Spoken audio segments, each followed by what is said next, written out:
Hi, I'm Johnny, and this is Johnny Likes, the show where I talk about movies that I like. Today I'm talking about another B movie. I'd consider this one mostly a comedy, but it also has some fantasy, sci-fi, and horror elements sprinkled throughout. Today, Johnny likes The Invisible Maniac.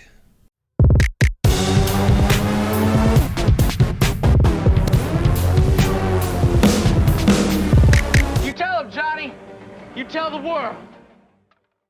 Our story starts off as a doctor is explaining to Miss Dornwinkle how messed up her young son Kevin is. The doctor ultimately says that he just needs some love, trust, and understanding, though. Miss Dornwinkle then immediately catches Kevin peeping on an attractive neighbor who's putting on a strip show for herself, I guess. She loses it on Kevin and goes on about the evils of women and probably gives the kid a complex for life. Snap to 20 years later, and Kevin is all grown up, and he's presenting his newest discovery in front of a group of his peers, who are skeptical at best. His discovery is, of course, an invisibility serum. He goes ahead and injects himself with it in front of them, and nothing happens. And they start laughing at him and mocking him, and he goes on a little bit of a killing spree, as one does in this situation. Snap cut to 6 months later, and we see Kevin escaping from a mental institution.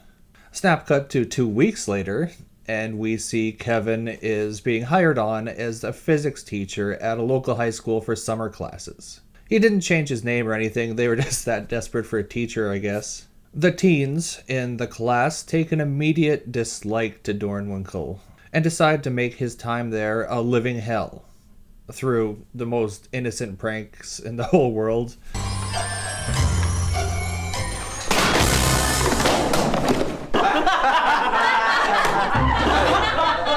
And some sexual harassment, just for fun. Meanwhile, Kevin has continued to work on his invisibility serum and has finally perfected it. This is when he turns into the Invisible Maniac and starts killing off the teens. That's basically the story. My favorite part of this movie is where Kevin has become invisible and is beating up one of the boys, chasing him through the halls. The actor did a really great job of selling it. You really thought that there might be an invisible thing kind of fighting him at points. It was a combination of the Foley work combined with how willing this guy was throwing himself around. I found it kind of convincing and definitely hilarious. There's also a scene where one of the girls is being strangled by Invisible Dornwinkle, and she's selling it pretty good. I'm kind of buying it. Up until she slumps to the floor and her death face has her eyes crossed just a little bit, kind of like this.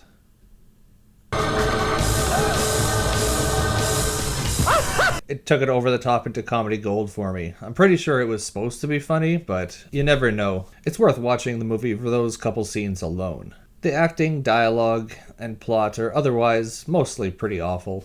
But the movie did have this kind of quirkiness to it that helped to elevate it above your average exploitation flick. There wasn't too much in the way of gory special effects, and the most memorable death scene for me was the sandwich, which was an odd one, but pretty funny.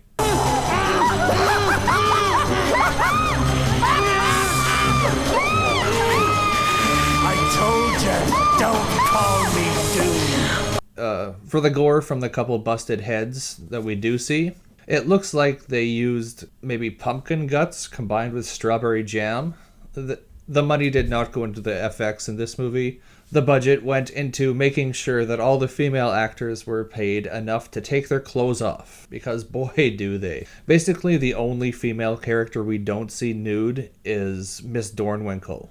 It's that kind of exploitation movie. Even the woman on TV on the news, at the very end, we get to see. So I've been on a bit of a bad B-movie kick lately, and I'd never heard of this movie before, and I discovered it browsing through IMDb. It came up as, you might like this, type thing. It looked interesting enough.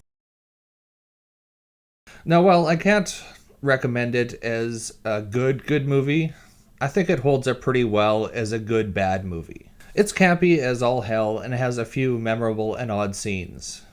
Besides the actors fighting off the invisible force I talked about, there was one other little bit that made me laugh, where Kevin has just escaped from the mental hospital. Fetch!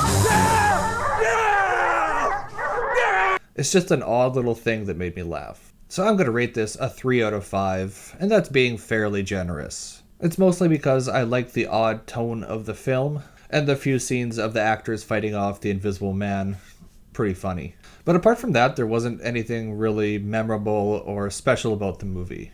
One little notable thing about the movie is that this is adult film star Savannah's only acting credit outside of adult films.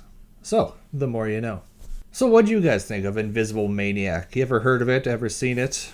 Let me know in the comments.